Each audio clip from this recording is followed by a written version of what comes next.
하나님의 말씀은 디모데전서 4장 6절부터 16절까지 말씀입니다. 디모데전서 4장 6절부터 16절까지입니다. 함께 우리 하나님의 말씀을 같이 읽도록 하겠습니다. 디모데전서 4장 6절부터 16절 말씀입니다. 함께 읽습니다. 내가 이것으로 형제를 깨우치면 그리스도 예수의 좋은 일꾼이 되어 믿음의 말씀과 내가 따르는 좋은 교훈으로 양육을 받으리라. 망령되고 허탄한 신화를 버리고 경건에 이르도록 내 자신을 연단하라.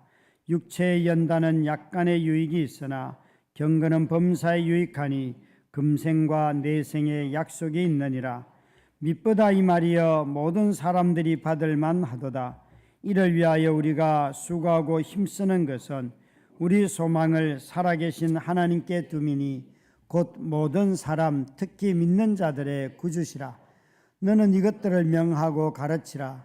누구든지 내 연소함을 업신여기지 못하게 하고 오직 말과 행실과 사랑과 믿음과 정절에 있어서 믿는 자에게 본이 되어 내가 이럴 때까지 읽는 것과 권하는 것과 가르치는 것에 전념하라.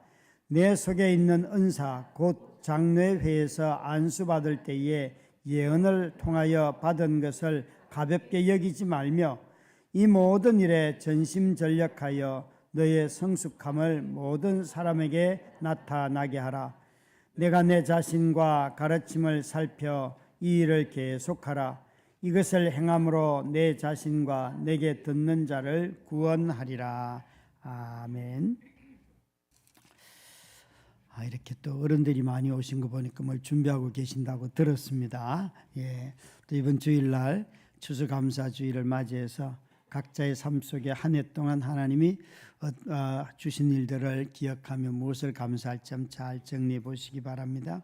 사람들이 저희 교회 와서 등록하시거나 이런 분들이 늘 하시는 말씀 중에 하나가 교회가 우리에게 선물입니다 라는 말씀들을 하세요.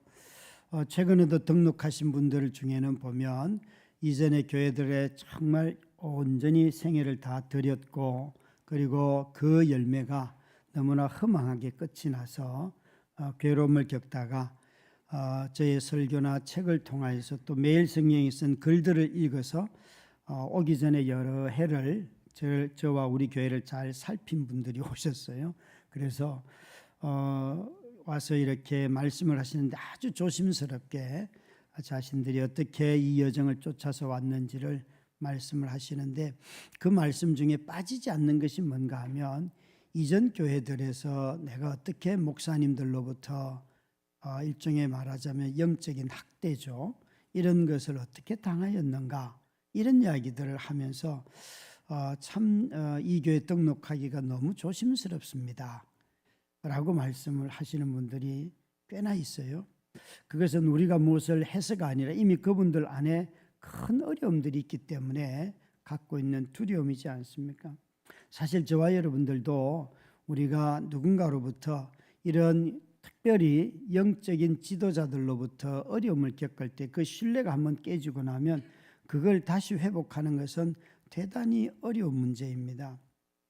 어디에 가서나 누구를 믿어야 될까 하는 공포스러움이 찾아오게 되지요.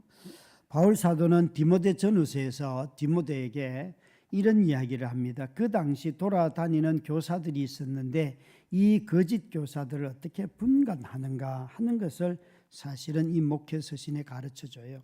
목회 서신에는 다른 서신에 나오지 않는 독특한 언어들이 굉장히 많이 나오는데 오늘 그 중에 많은 말들이 본문 안에도 있습니다. 바울은 디모데를 향하여서 거짓 교사들을 분별할 때에 적어도 오늘 본문에 두 가지를 가지고 말씀하시는데 하나는 그들이 전하는 메시지이고 다른 하나는 메시지를 전하는 자들의 삶이에요. 우리 모두는 다 여러분 이 두 가지 가지고 그럼 분간하지 또 다른 뭐가 있습니까? 라고 할지 모르지만 생각보다 여러분 자신들이 누군가 전하는 메시지가 하나님의 말씀인가 아닌가를 하나님의 말씀을 가지고 판단하나요? 자기가 주장하고 자기가 경험했던 그것 가지고 저분의 말씀이 맞다 틀리다 판단할까요? 대체로 보면요, 자신이 경험한 것에 맞는가가 많습니다. 아주 많습니다. 제가 보기에는. 두 번째는요, 또 메시지를 전하는 자들의 삶입니다. 어느 누구나 다 메시지를 전한 대로 다 산다. 그건 거짓말이지요. 여러분, 메시지 전한 대로 다 못 삽니다, 여러분. 만약에 메시지를 전한 대로 다 산다 그러면 그 사람이 정말 위선자예요. 위선은 뭔가 하면 내가 전한 대로 다 살지 못한다는 것을 고백할 줄 아는 그 무기력함을 고백하는 것이 위선자가 아니에요. 그런데 우리는 다 나는 말한 대로 다 행합니다. 그건 완벽한 위선자예요. 그리스도 외에는 누가 그 삶을 자기가 말한 대로 다 삽니까, 여러분? 아니면 자신의 삶의 폭이 너무 좁거나 순종할 수 있는 것만 해서 그렇지 더 놀라운 말씀들이 얼마나 많습니까? 바울 사도는 이 디모데전서 4장 1절부터 5절에는 거짓 교사들이 전하는 메시지의 내용, 특별히 그것은 대단히 율법적인데 이런 음식을 먹지 말라, 결혼은 하지 말라, 이 두 가지는 다 영적이지 않다라고 하였습니다. 그것이 내용이었습니다. 그러니까 가만히 보면 거짓 교사들의 특징 중에 하나는 그들이 율법이 없는 것이 아니라 특별한 규정들을 더 강화시켜서 말을 해요. 그것이 하나의 특징입니다. 이제 6절부터 16절에서는 거짓 교사들의 삶에 대해서 언급을 하면서 메시지가 틀린 사람들은 그들의 삶이 빗나간다. 그런데 이 빗나가는 삶의 모습들이 어떻게 나타나는지를 디모데에게 잘 가르쳐 주는데, 첫 번째는 거짓 교사들은 형제 자매들을 깨울 때에 이것으로 깨우치지 않습니다. 이것으로라고 바울 사도는 6절에도 말하였습니다. 내가 이것으로 형제를 깨우치면 그리스도 예수의 좋은 일꾼이 되어 믿음의 말씀과 내가 따르는 좋은 교훈으로 양육을 받으리라 하였는데, 여기에 사람들을 깨우칠 때 이것으로라고 말씀을 하였어요. 이건 도대체 무엇일까요? 하나님의 말씀이에요. 이 당시는 디모데 전서가 기록됐을 때는 신약 성경이 없는 때예요. 구약 성경이에요. 구약 성경일 뿐만 아니라 성령께서 또 가르쳐 주시는 가르침, 참 분간하기 어렵겠죠, 여러분. 누구나 모든 사람이 다 성경을 가지고 있는 시대도 아닙니다. 그럼에도 불구하고 바울 사도는 이것으로 하나님의 말씀, 특별히 6절에 보면 믿음의 말씀과 좋은 교훈이에요. 이 두 가지로 가르치라라고 말하였는데, 이 6절 말씀은 사실은 6절 말씀에 누구를 가르치는가 하면 형제 자매들을 깨우치면이라고 하였지만 그리스도 예수의 좋은 일꾼이 되어, 이거는 누구일까요? 가르치는 자예요. 먼저 이 본문이 얘기하고자 하는 바는 이것입니다. 형제 자매들을 네가 이 말씀으로 가르치면 그 말씀이 너를 가르친다. 이게 먼저입니다. 내가 누군가를 가르치면, 교훈을 하면 그 교훈과 말씀이 나를 훈련시켜서 내가 그리스도의 좋은 군사가 된다는 거예요. 여러분, 참 우리가 이거 잊어버리기 쉽죠, 여러분. 자꾸만 이 말씀은 좋으니까 네가 들어야 돼 이렇게 하는데, 가르치는 자가 그 가르치는 내용 때문에, 왜요? 하나님의 말씀은 살아있기 때문에 가르치는 자를 변화시키는 것입니다. 그래서 항상 가르치는 것이 자기 자신을 훈련하는 가장 좋은 방법이기도 해요. 하나님이 이것으로 형제 자매들을 깨워야 할 뿐만 아니라 13절에 보면 똑같은 말씀을 또 반복하는데, 이 말씀 함께 읽도록 하겠습니다. 시작. 내가 이럴 때까지, 이게 바울이 올 때까지 읽는 것, 말씀을 읽는 것, 권하는 것, 가르치는 이 일에 힘을 쓰라고 했어요. 이것을 다르게 하면 신약 성경은 예배라고도 해요. 교회 안에서 함께 말씀을 읽고 그 가르침을 따르고 하는 모든 것을 예배라고 하는데, 공동체 안에서 함께 예배하는 것의 중요성, 그 예배하는 말씀을 배우고 가르치는 모든 것 다 포함해서 이런 일에 전심전력을 하라, 바울이 올 때까지. 그러니까 공동체에 위탁된 말씀, 공동체 안에서 가르치는 자들과 함께 예배하는 것, 이것이 중요하다는 것이에요. 뿐만 아니에요. 14절에 보시면 이렇게도 말씀하십니다. 함께 읽습니다. 내 속에 있는 은사 곧 장로의 회에서 안수받을 때에 예언을 통하여 받은 것을 가볍게 여기지 말며, 이 디모데가 에베소 교회에 파송을 받고 세워질 때에 함께 기도하면서 은사가 임하였는데, 이것은 말하면 공동체로부터 위임받을 때에 부탁받은 임했던 은사가 있다는 것이에요. 그것을 귀하게 여겨라. 공동체로부터 받은 위탁의 내용들, 그리고 그때 일어났던 은사들, 이걸 귀하게 여기라는 거예요. 사람들이 다들 오늘날 교회를 떠나는 가장 큰 이유는 자기가 경험한 것이 너무 소중해요.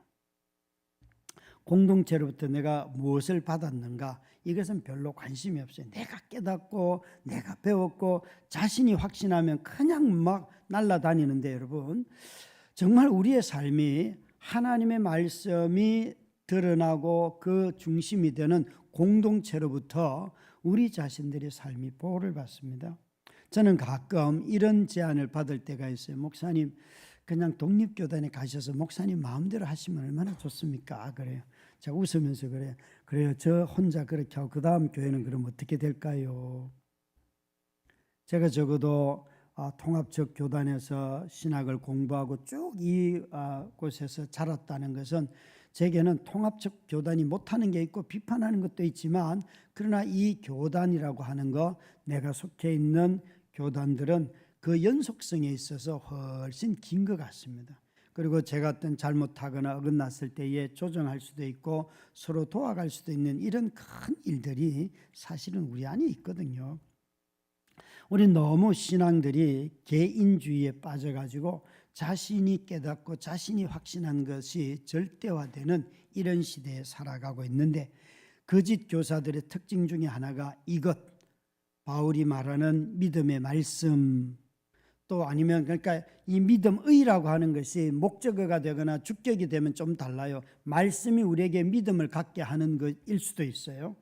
말씀 자체가 우리에게 믿음을 가져오는 것이 있지만, 믿는 사람들이 말씀을 중심으로 목적어가 될 수도 있어요. 근데 믿는 공동체는 항상 말씀 중심의 공동체지 않습니까? 그것은 내 경험보다도 더 소중한 것이죠. 그런 점에서 이 거짓 교사들은 자꾸만 자신의 경험, 자신의 깨달음 중심으로 가는데, 하나님의 말씀이 항상 우선되고 그 말씀을 들고 함께 살아가는 것이 예배요, 모이는 것이 예배가 되는 것이죠. 그런 점에서 이 공동체로부터 받은 위임받은 것들을 귀하게 여기고 그것을 행하는 저와 여러분이 다 되기를 주의 이름으로 축원합니다. 뿐만 아니라 거짓 교사들은 특징이 자신을 훈련하지 않습니다. 조금 전에도 말씀드렸지만 이 6절 말씀대로 하면 그 내가 가르치는 그것이 나를 변화시킵니다. 나를 변화시킵니다. 저는 제가 그러니까 목회를 하기 전에, 교회를 개척해서 설교를 하기 전에 간사로서 한 15년을 사역을 했기 때문에요. 지금 목회자로서 20년 사역했던 것보다 간사로서 15년 사역할 때 설교를 더 많이 했어요. 어마어마한 설교를 많이 했거든요. 근데 어떨 때는 준비도 못하고 한 적도 많고요. 뭐 바쁜 것도 있지만 그렇게 준비 못할 때도 있더라고요. 그런 모든 실수와 자라는 과정들을 통하여서 하나님이 저를 어떻게 말씀 전하는 자로 세워왔는지를 저 나름대로는 어느 정도 경험을 했어요. 그래서 누가 뭐라고 하든지 간에 제게 있어서 하나님이 나를 예수 그리스도의 말씀을 전하는 자로 세워주셨다는 것은 저는 틀림이 없는 것 같습니다. 여러분, 바울은 그리스도 예수의 좋은 군사로 만드는 것이 어떤 새로운 것, 또 아니면 새로운 지식, 이런 것이 아니에요. 6절 말씀에 보시면 여러분, 믿음의 일꾼이 되어라고 했는데 그 다음에 믿음의 말씀과 내가 따르는 좋은 교훈으로 양육을 받으리라. 이게 앞으로 받는다는 게 아니에요. 지금까지 따라왔던 그 믿음의 말씀과 좋은 교훈이 너를 가르쳐 왔다. 이게 과거형이에요. 그러니까 지금까지 그가 붙잡아 왔던 그 말씀을 자꾸 가르치다 보면 그 말씀이 나를 계속하여서 좋은 군사로, 좋은 종으로 만들어 간다는 거예요. 그런데 7절에 보면 이것을 떠나는 사람들의 공통된 특징이 7절에 있습니다. 망령되고 허탄한 신화를 쫓는 사람들.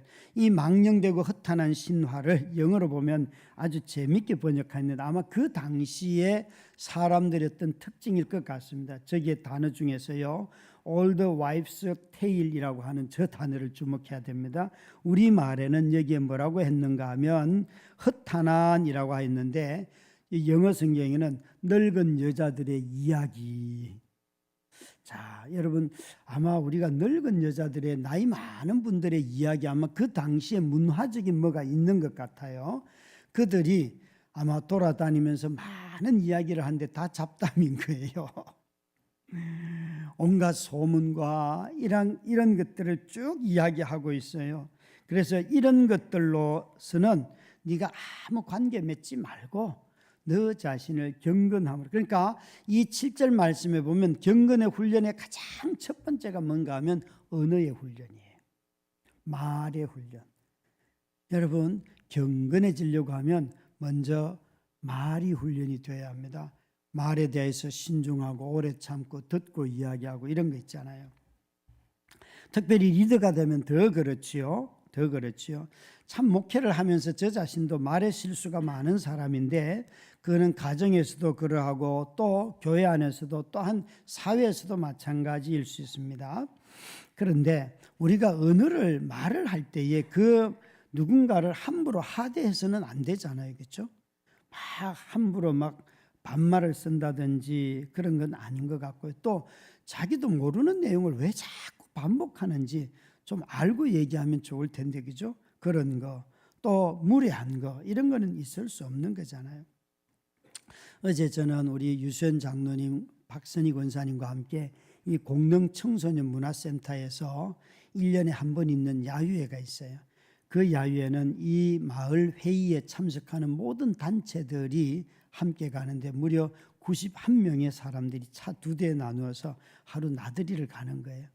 저도 이제 신청을 하고 같이 갔지요. 가서 그들과 함께 놀고 뭐 하는데 버스를 타고 가는데 그 진행자이신 분이 이러는 거예요. 배가 한 상자 들어왔는데 배를 깎으실 분, 이러는 거예요. 그래서 제가 손을 번쩍 들었어요. 그러니까 다른 사람이 안 들더라고요. 저는 우리 박선희 군사님이 들 줄 알았어요. 안 드시더라고요. 그래서 제가 당첨이 돼가지고 이제 점심 먹고 난데 막 배를 열심히 깎았어요. 깎으니까 어떤 이 지역에 있는 분이 오시더니만 아니 목사님이 이걸 깎으세요 이러는 거예요. 그래서 아니 뭐 제가 잘 깎아서 깎는데 왜요? 이 배 깎는 걸 보세요. 제가 우리 딸들이 얼마나 예쁜지 아마 상상을 하시면 됩니다. 제가 배를 엄청 예쁘게 깎았어요. 그러면서 배 한 상자 그게 한 20몇 개 되거든요. 엄청나게 씨알도 굵더라고요. 그걸 열심히 깎았어요. 그랬는데요. 정말 제가 깜짝 놀란 것은 그날 제 귀에 제일 많이 들린 말이 뭔가 하면 목사님 이리 오세요. 목사님 나오세요. 뭐 이런 거 있잖아요. 제가 나간 게 아니에요. 무슨 제비뽑기를 하거나 보물찾기를 하거나 하는데 저를 생각보다 좋아하시더라고요. 제가 깨달은 게 있어요. 깨달은 그게 성도들이 생각보다 많고요. 그리고 지역에서 함께 한다는 이미지가 우리 교회 성도들 전체를 통하여서 많이 알려져 있더라고요. 어떤 한 분이 이렇게 말씀하세요. 목사님, 교회 이름 바꾸셨어요. 다드림에 다자는 불이 안 들고 드림교회가 돼 있어요. 그러면서 다드림 너무 싫은가 봐요. 드림으로 바꾸셨던데요. 그러더라고요. 그래서 얼마나 웃었는지 오자마자 우리 유수연 장로님하고 강 장로님한테 빨리 저거 좀 고쳐주세요. 사실 저는 그거 보고도 그냥 지나갔거든요. 말도 안 했어요. 그런데 지역 주민이 그 얘기를 해주시고 또 어떤 분이 이러는 거예요. 이 교회가 이 지역의 청소년들을 이렇게 돕고 있는데 누가 돕는지도 사실은 잘 모른다고. 그런데 이 다드림교회가 이렇게 하는 거라고. 이 얘기들을 다른 사람한테 막 얘기를 해주시는 거예요. 여러분 참 제가 깨달은 것은 어떤 지위와 권위를 얻는 것은 그 신실한 삶을 꾸준히 살다 보면 자연스럽게 얻는 결과인 것 같아요. 우리가 자랑할 이유도 없고 드러낼 이유도 없는데 사람들이 그렇게 다 알려주는 것을 보면서 그러는 우리가 말한 것을 잘 지켜왔구나, 이런 생각들을 하게 되었습니다. 그래서 이 바울 사도는 이렇게 말합니다. 그런 언어 훈련뿐만 아니라 4장 12절에 보면, 12절 같이 읽을까요? 시작. 누구든지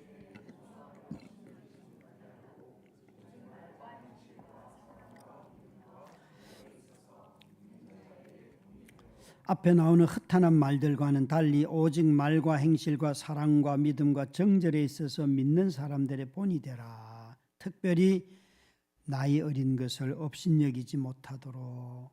그러니까 신앙의 공동체에서 중요한 것은 나이가 아니고 성별도 아니고 그 사람의 성숙도지요. 그렇죠? 이게 아주 중요합니다. 교회에 오늘 우리 목사님들에게도 또 교역자들이 함께 나누면서 우리가 사역자로서의 권위를 회복해야 되는데, 그것은 말씀을 가르치는 것과 더불어서 말씀의 권위가 회복이 될 때, 그것은 말씀을 많이 아는 것보다는 내가 이 말씀에 순종하며 살아갈 때, 그럴 때에 권위가 회복이 되고, 말씀을 통해서 권위가 회복이 되고, 두 번째는 기도의 권위가 회복이 되어야 되는데, 기도하면 그것이 이루어질 때, 그럴 때에 사역자들의 권위가 회복이 된다. 우리에게 있어서 이것들을 속히 회복하는 것이 참 중요하다. 그렇게 함께 나누었습니다. 뿐만 아니라 4장 15절 말씀에 보면 이 모든 일에 전심전력하여 너의 성숙함을 모든 사람에게 나타나게 하라. 여기 너의 성숙함이 여러분, 거짓 교사들은 잘하지 않습니다. 거짓 교사들의 특징은 잘하지 않는 것입니다. 그런데 진짜 교사들은 잘합니다. 이게 특징이에요. 그래서 바울 사도는 참된 교사들은 그들이 과정이 쭉 지나가면 잘한다는 거예요. 우리 철아 목사님이 저하고 8년 사역을 했어요. 8년 사역했는데, 철아 목사님이 와가지고 1년 사역하고 난 뒤에 이렇게 한 해를 돌아보면서 이 말을 제가 잊지 않고 있어요. 목사님, 우리 교회는 되게 편한 교회지만 사실은 사역하기 되게 어려운 교회입니다. 우리 교회는 뭐 갑질이나 이런 거는 거의 없는 교회고, 상식적이고 그런 교회인데, 이 교회는 내가 성숙하지 아니하면, 잘하지 아니하면 결코 사역할 수 없는 교회입니다. 제가 깜짝 놀랐어요. 지금까지 많은 사역자들하고 했지만 이걸 이렇게 깨닫는 사람 별로 없거든요. 우리 성도님들은 어떤 사역자가 오든지 간에 그 사람이 잘하도록 다 기다려줘요. 그런 거 여러분도 오랫동안 참으셨죠. 저를 먼저 참으셨고, 뒤에 오는 사역자들 다 부족해도 다 참고 기다리는데, 그 사람이 한 해 한 해 지나가면서 성숙하면 다 그대로 받아들이고 또 사역을 진행이 돼요. 저는요, 교회가 이런 것들이 너무 감사해요. 거짓 교사들은요, 자기 자신을 훈련하지도 않고 언어도 훈련하지 않고 본이 되려고도 하지 않고, 때로는 나이 가지고 막 내가 목사인데 내가 장로인데 나이 가지고 하고요, 아니면 성별 가지고 하고요, 아니면 또 자기만의 독특한 영적 경험 가지고 자꾸 강요하고요, 아니면 좋은 경험이라 할지라도 그거 하나만 가지고 다 부풀리고요. 밸런스가 없어요. 양심이 없을 수도 있어요. 그런데 바울은 여기에 디모데를 향해서 너 이런 것 가지고 거짓 교사들을 분간해라 말씀하세요. 그런데 거짓 교사의 가장 판단하는, 정말 가장 궁극적인 기준을 잡으라고 한다면 이 세 번째인데요. 소망이 없어요. 거짓 교사들은 소망으로 가르치지 않아요. 소망을 가르치지 않아요. 여기 보시면 여러분, 육체의 훈련과 영적인 훈련을 얘기했습니다. 연단을 8절, 9절, 8절인데 함께 읽을까요? 시작. 육체의 연단은 약간의 유익이 있지만 경건은 범사에 유익하니 금생과 내생에 약속이 있느니라. 육체의 연단이라고 했습니다. 어디를 보시는가 하면 3절에 한번 보시면 이런 것도 참 좋잖아요. 어떤 음식물은 먹지 말라, 건강을 위해서. 여러분, 육체 참 유익하잖아요, 그죠? 또 어떤 사람들은 결혼은 음욕을 인해서 결혼하는 건 나쁜 거야, 나 싱글로 살 거야. 괜찮아요, 여러분. 그럴 수 있죠. 그런데 만약 이런 육체 연단은 오늘 본문에 약간의 유익이 있지만 경건은 범사의 모든 면에 있어서 유익하다. 이 모든 면은 뭔가 하면 현재의 삶과 그리고 영원한 영생의 삶에 있어서 이 경건의 훈련은 너무너무 둘 다 유익하다는 것이에요. 실제로 여러분 경건의 훈련들을 가만히 음식을 가지고 한번 생각해 본다면 우리 모두는 다 참 살찌는 것에 대해서 생각보다 예민하지 않습니까? 저도 여러분이 보시기에는 살이 안 쪘다고 하지만 저도 굉장히 예민합니다. 여러분 제 몸매에 대해서 제가 티를 안 낼 뿐입니다. 그래서 어떤 것을 먹을 때에 이게 좀 과하다 싶으면 요즘은 특히나 당의 영향력이 많이 간다 싶으면 안 먹으려고 노력을 하거든요.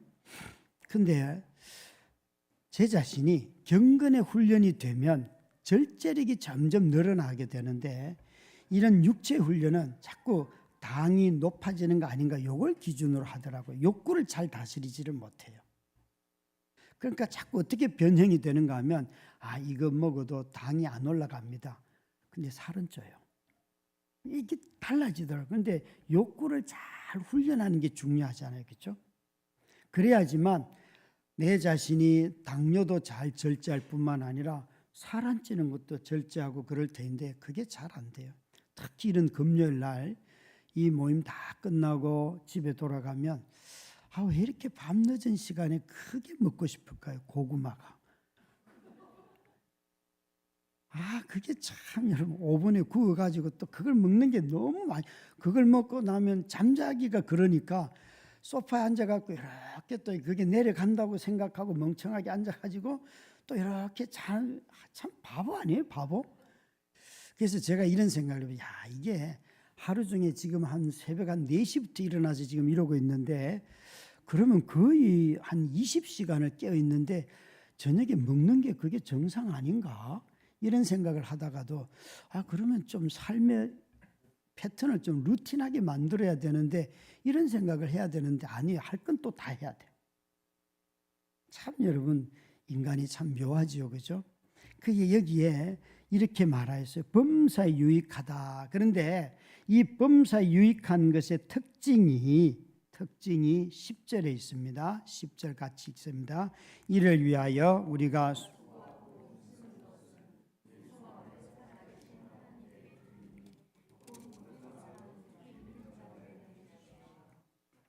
여기에 소망이 나왔어요. 그러니까 모든 훈련은 육체의 연단에 약간 유익이 있는 이유는 그것의 목적이 어디 있는가 하면 하나님께 두지 않는다는 거예요.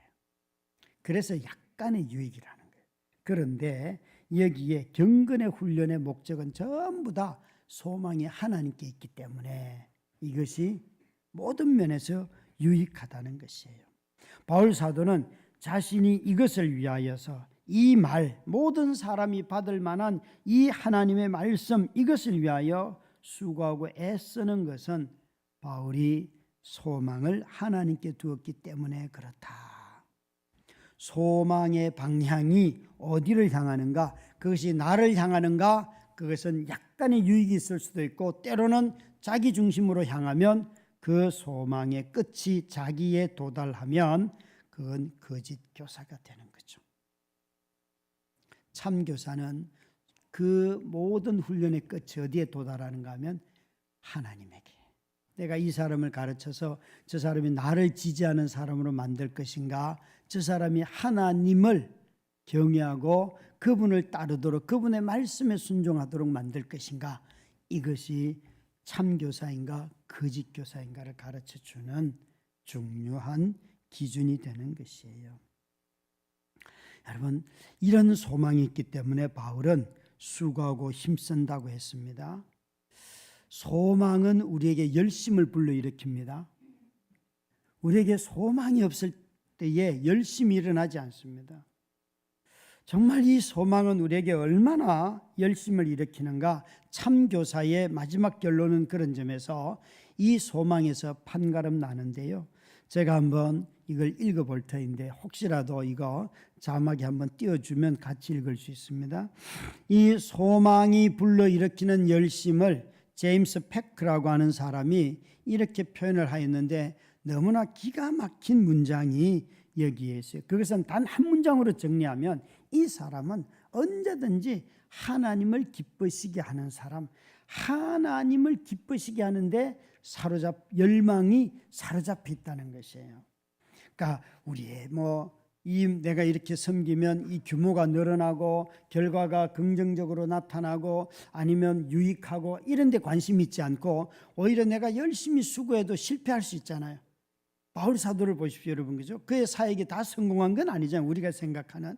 그럼에도 불구하고 그가 지치지 않고 그 일을 할 수 있었던 이유는 바로 이 소망 때문에. 그런데 제가 그러면 한번 읽어볼게요. 그는 단지 한 가지 일만 바라보고 한 가지 일에만 관심을 가지며 한 가지 일을 위해서 살고 한 가지 일에 전념하는 사람입니다. 그 한 가지 일이란 하나님을 기쁘시게 하는 것입니다.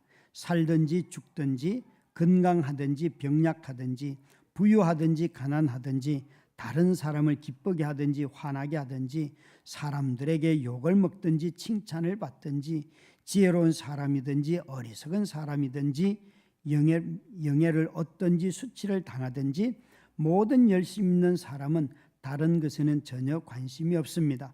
오직 한 가지 일에만 열중합니다. 그 한 가지 일은 하나님을 기쁘시게 하고 하나님의 영광을 높이는 것입니다. 그렇게 열중하는 일에 자신이 소모될지라도 그것에 개의치 않고 오히려 만족합니다. 그는 마치 등불처럼 자신은 불태워지기 위해 만들어졌다고 생각합니다. 소망이 열심을 낳는다는 거예요. 사랑하는 우리 성도 여러분, 우리 모두가 다 나는 거짓 교사입니다 이렇게 말할 사람은 없을 거예요. 그러나 한번 뒤집어서 생각해 보면 모든 가르침이 나를 훈련하는가? 나는 이 말씀의 가르침 앞에 나 자신을 드리고 순종하려고 애를 쓰는가? 또 이 말씀을 내가 소망하면서 이 훈련의 모든 끝이 주님을 향하는가? 만약 이런 기준으로 본다면 우리에게도 거짓 교사의 징조들은 얼마든지 있을 수 있지요. 우리가 그렇게 공개적으로 무리지어 가지는 아니할지라도 이런 삶의 정상들을 가지고 있다면 우리 또한 참 교사가 되어서 자기 자신을 훈련시키고 자기 자신을 말씀으로 다듬어가고 또 모든 훈련의 목적이 하나님을 소망하는 데 충실하기를 주의 이름으로 축원합니다. 우리 함께 찬